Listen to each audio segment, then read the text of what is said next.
Sick of wondering what makes the top listings millions of dollars per year versus the ones that don't? Today, I'm going to show you the key components of a successful Amazon listing so you can implement those today on yours. Over the last 7 years, I've been building and testing PDPs for my clients, and I've spent millions of dollars helping them profitably scale those listings. We're going to cover everything from design to copywriting, and at the end, I'm going to give you some tips on some back-end listing setup that'll help Amazon know what your product is and show it to more customers organically.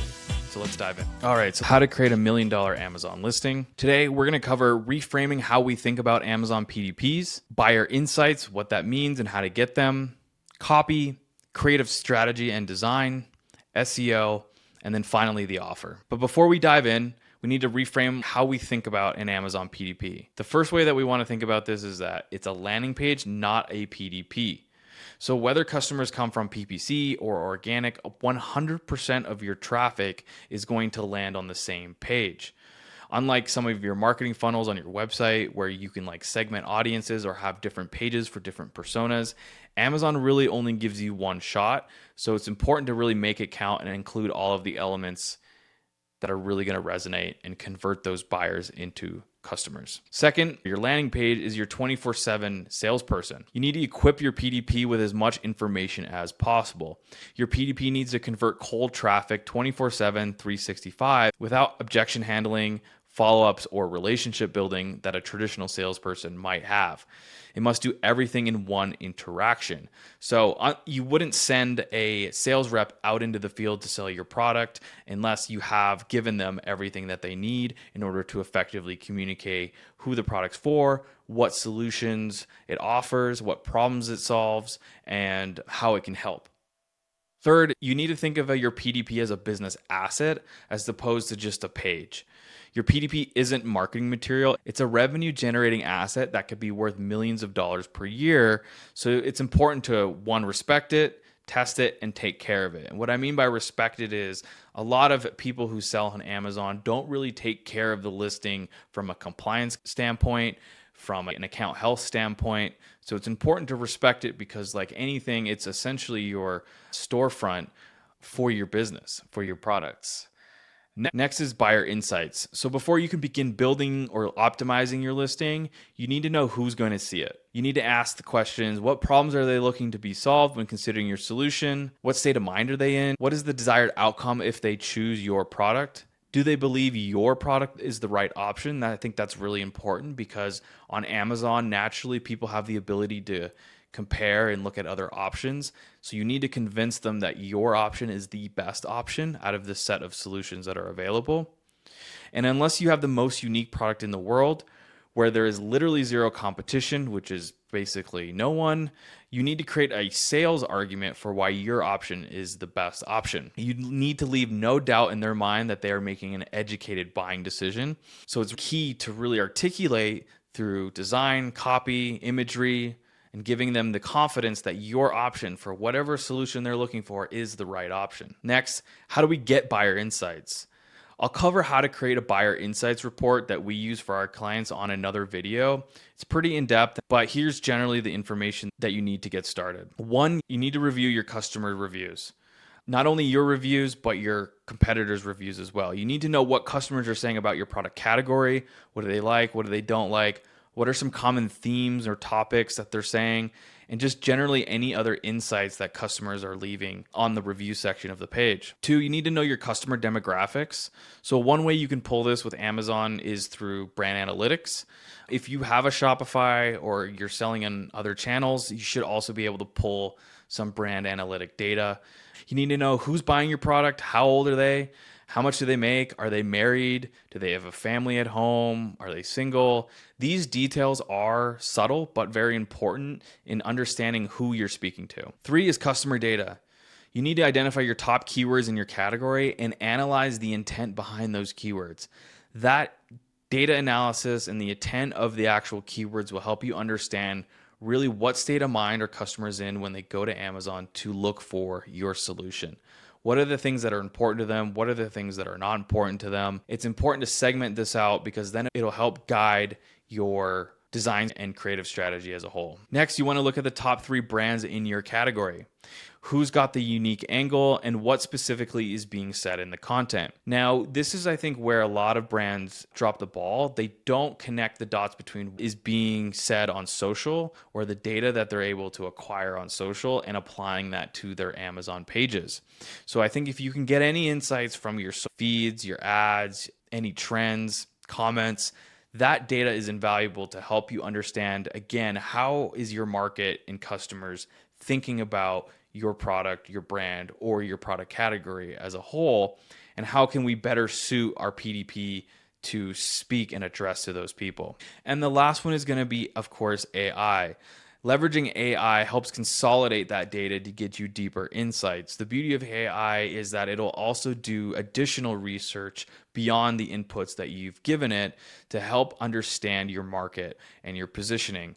There might be data or things on platforms like Reddit and discussions on other social media that is insightful and is impossible to find unless you use AI. Okay, next we're going to talk about copy. So long gone are the days of jamming your product with keywords to try and build relevance and visibility with Amazon's algorithm. So first thing is stop keyword stuffing. Amazon actually does not let you do that anymore. And like every algorithm over the last 5 years, Amazon's ranking algorithm is smarter than ever. It doesn't need a bunch of keyword phrases to know what you're selling. It's better to use more natural and descriptive language rather than repeating the same high volume phrases in the title. Instead, you're going to do that. You're going to use the insights you got from your buyer insights research, and you're going to need to create copy that creates intrigue, emotion, and strategically convinces buyers that your product is, again, the right solution. Simply put, you need to apply direct response sales copy to your Amazon listings. Remember what we said at the beginning? We need to think of this as a landing page instead of a PDP. So we need to really speak to the benefits that are the most important for who's viewing your page, but you need to stop wasting valuable space on details that won't help move people to a conversion or to a purchase. Instead, you're going to try to do this. You're going to use the insights you get from your buyers' insights, and then you're going to create copy that creates intrigue, emotion, and strategically convinces buyers that your product is, again, the right solution. Simply put, you need to apply direct response sales copy to your Amazon listing. So here's why this is a bad example. First off, we've got a repetitive title. As you can see, we have the word creatine 3 separate times in the same title. We have creatine monohydrate gummies, we have potent creatine supplement, and chewable creatine. You can imagine by now that Amazon understands that your product is a creatine-based product and it does not need to be repeated in the title. Next, the benefits of the product are not until the back of the title, which is problematic because of the way that the titles render on the search page. If the benefits of your product are not visible on search, that really hurts the click-through rate. It really hurts customers' ability to understand what your product does and how it benefits them. Next, we're going to look at the bullet points. These bullet points are just simply way too long, and 99% of people are not going to read all of this copy unless your product is hyper technical and it requires it. But in this case with creatine gummies, most people have an idea of what creatine gummies are. So it's really not difficult to shorten these up and be a little bit more concise. Specifically with this example, I think what's problematic here is that they're trying to educate rather than sell.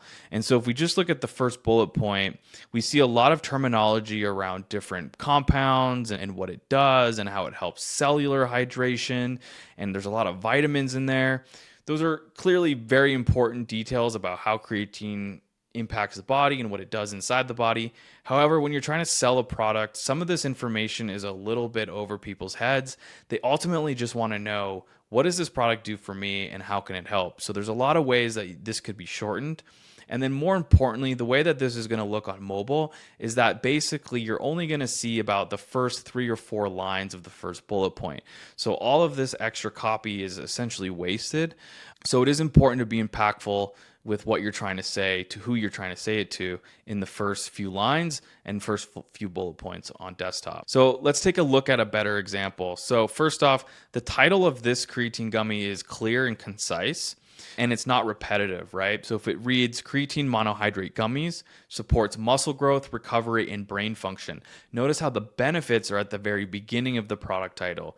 This is because when customers search for creatine gummies, what they're going to want to see is what the benefits are of that product, not necessarily having to reiterate the fact that the product is a creatine gummy almost 3 times in a row. Next, we're going to talk about the bullet points, because these bullet points are a much better example of what I mentioned on the bad example, which is that these bullet points highlight product benefits and reiterates the importance of the different ingredients in the product. So first off, delicious and convenient.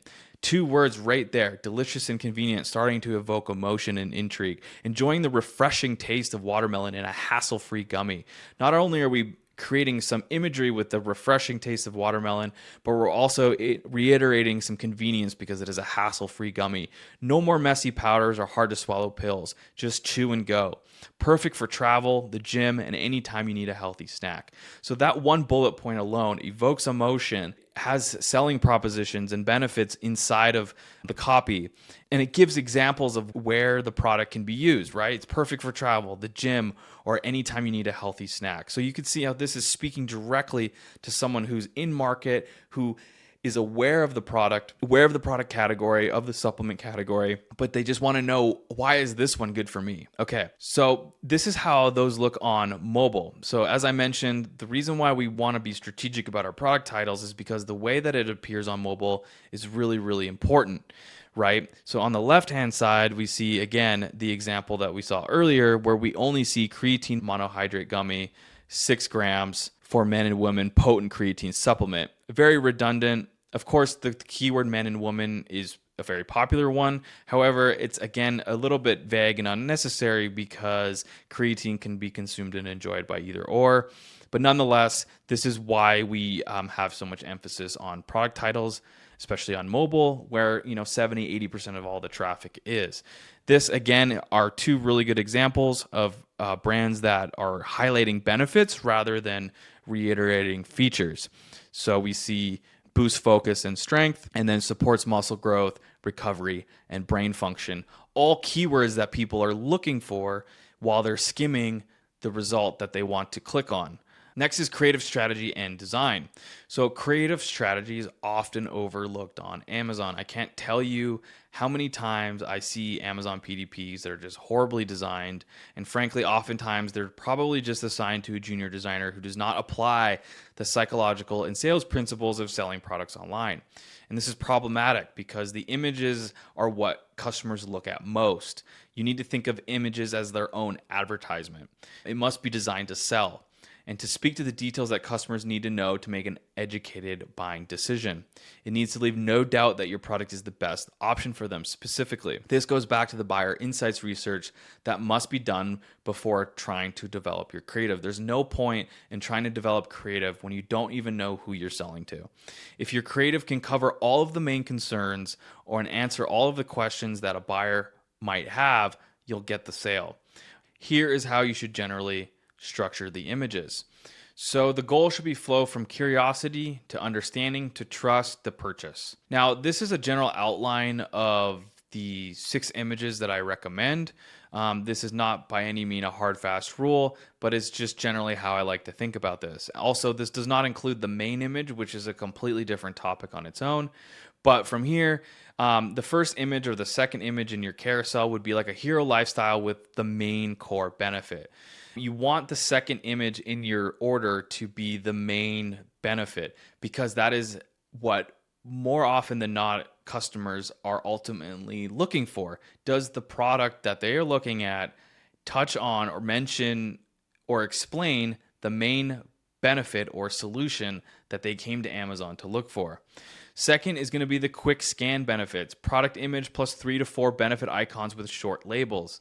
So if you're selling a protein product, mentioning that it is clean label, organic, natural, maybe the amount of macros inside of the product, like 10 grams of protein per serving. These quick scan benefits are really important.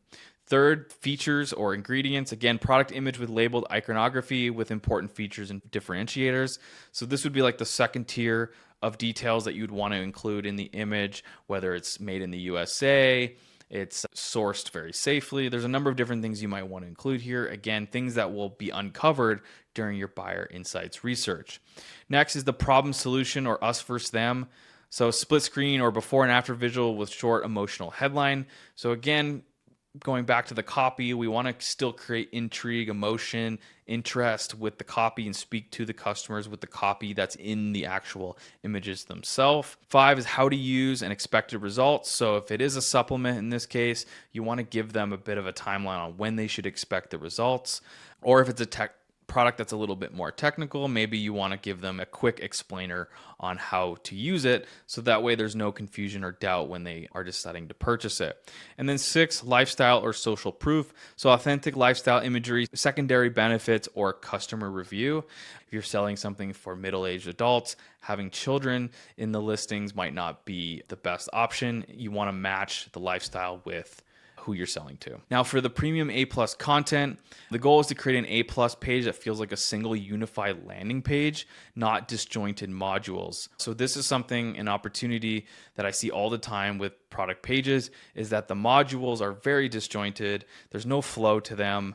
It just looks like 4 different ideas coming into one page. Again, if we're going to go back to the very beginning of this video, we want to reframe how we think about a PDP as a landing page. And so this is a huge component of that, is that we want a hero banner with a lifestyle image and a bold tagline. The second image, we want a benefit module with lifestyle and supporting text. The third, we want a benefit module again with close-up and lifestyle imagery for secondary benefits.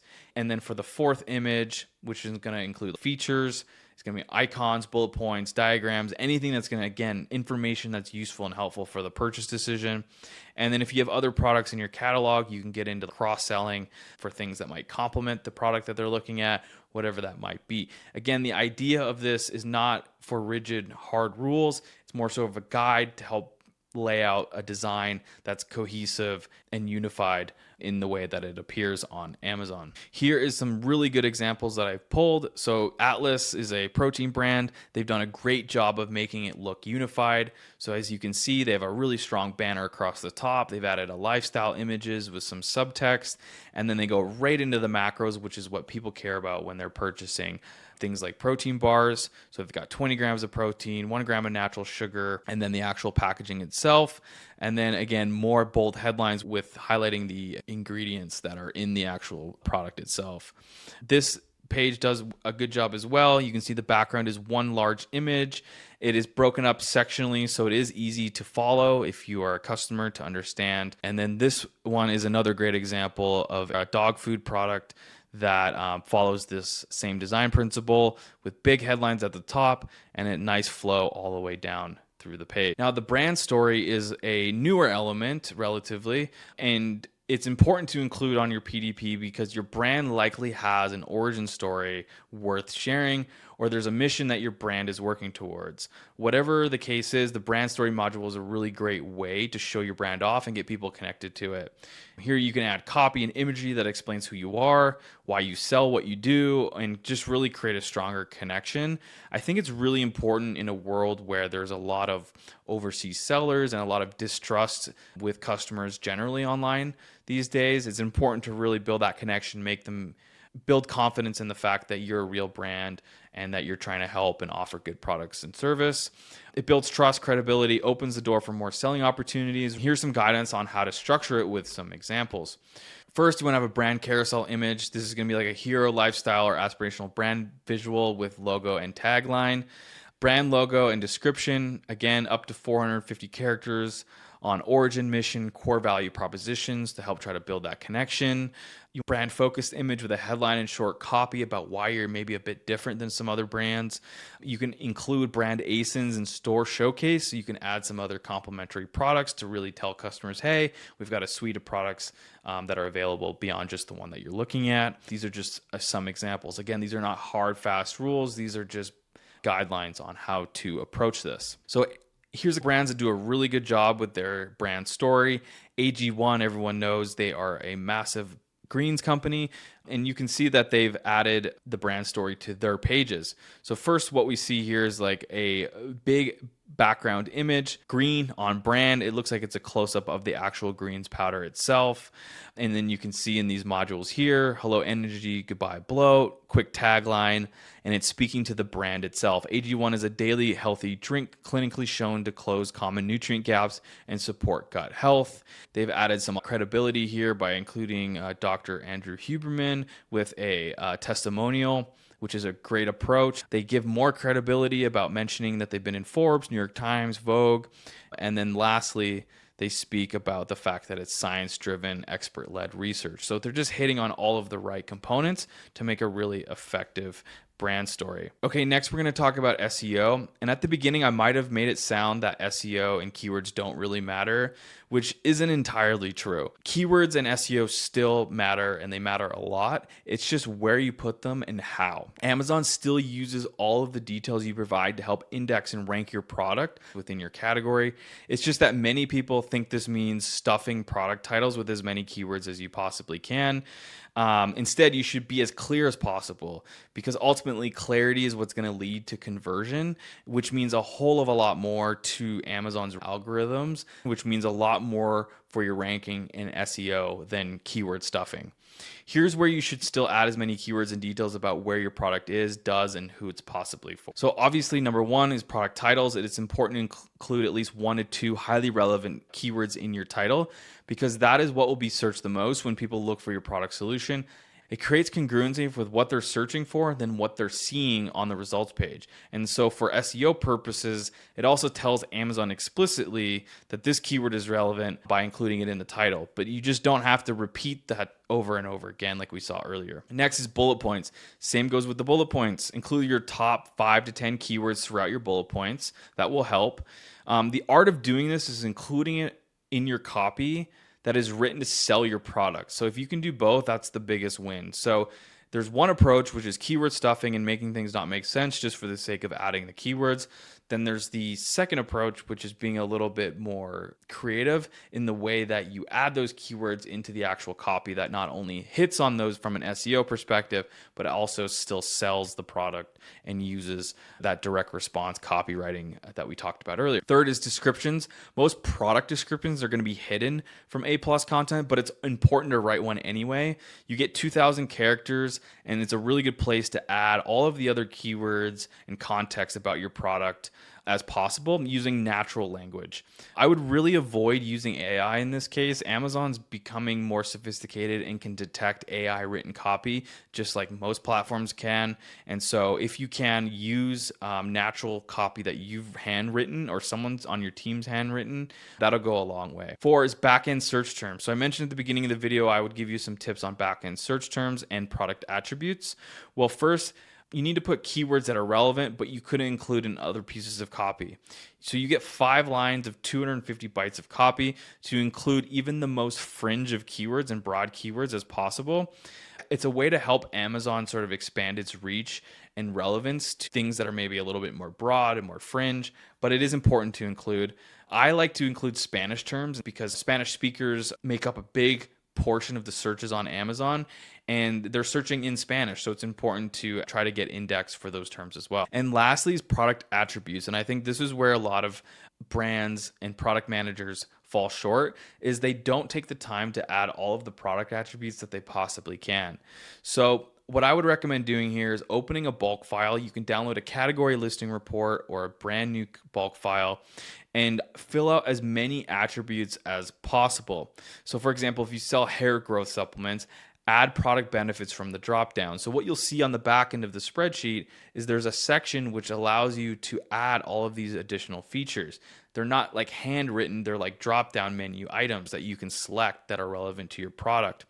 It's important to fill that out. Add special ingredients. So if you're selling food, add the macros and allergen info, diet type like low carb. These are all different attributes that seem to always get forgotten about or ignored during the initial listing setup. But it is something that you can go back and edit after the fact. And it's important to include those because all of those details are going to continue to give Amazon more and more context on where to place your products against which keywords and which categories and when and for who. Last, it's the offer. Amazon uses click-through rate and conversion rates as some of the biggest indicators of a great product and how to rank you. You need to do everything you possibly can to make your offer as most attractive as possible. It sounds pretty obvious, but most D2C brands don't think about this as much as they should. Amazon always has been a place for customers to find deals. They built their entire brand and marketplace off of this notion, and customers still have that mindset going to Amazon.com that they're going to find the best deal on the internet. They pay literally a yearly fee for this privilege, so it's really important to try to give them that offer. This might even mean restructuring your D2C offers to better align with what you offer on Amazon. Now, that could be a lot of work and very difficult, but the closer that you can align your Amazon offers with your direct-to-consumer website offers, the better you'll be. Not only because it'll create less confusion for customers when they ultimately see your ad on Meta and go to Amazon, but it'll create a balance between where people actually end up purchasing. If your deal on Amazon is much better than your website, of course, you're going to get more Amazon sales. But if your Amazon deal is considerably worse than what you can offer on your website, well, then you're never really going to get traction with Amazon. Okay, so here are a few levers that you can pull on Amazon to improve the perceived value of your offers. First is going to be coupons. Coupons always improve conversion rate. Even though only 15 to 20% of people actually redeem the coupon, subscribe and save coupons specifically drastically improve subscribe and save take rates and result in long-term profitability. So every time I add a coupon to a listing that I'm managing, we typically see the conversion rate increase despite only a fraction of people actually redeeming the coupon. The reason is probably more psychological than anything. When people see that there's a coupon, whether it be through that green badge, they're going to actually click your product more often, especially if your competitors are not running coupons. Second is going to be multi-unit discount. So increasing your AOV and getting more product in customers' hands for less. This helps increase conversion rate and AOV and obviously blended ad performance. There's different deals and promotions that you can run to offer discounts on 2, 3 units, 4 units. 3 is virtual bundles. So virtually combine related products to expand your product offering, increase AOV, offer more value to customers without heavy operational lift of creating real bundles. Let Amazon FBA handle it. So if you have 2 different products and you want to create a bundle, you can create what's called a virtual bundle, which will combine the 2. And so that'll enable you to create a new offer that doesn't require any operational lift on the back end. 4, lightning deals. Offer limited time deals that create urgencies and sales boosts throughout the week. And then 5 is brand tailored promotions, which is one of my favorite. You can create promotional offers for specific segments of customers.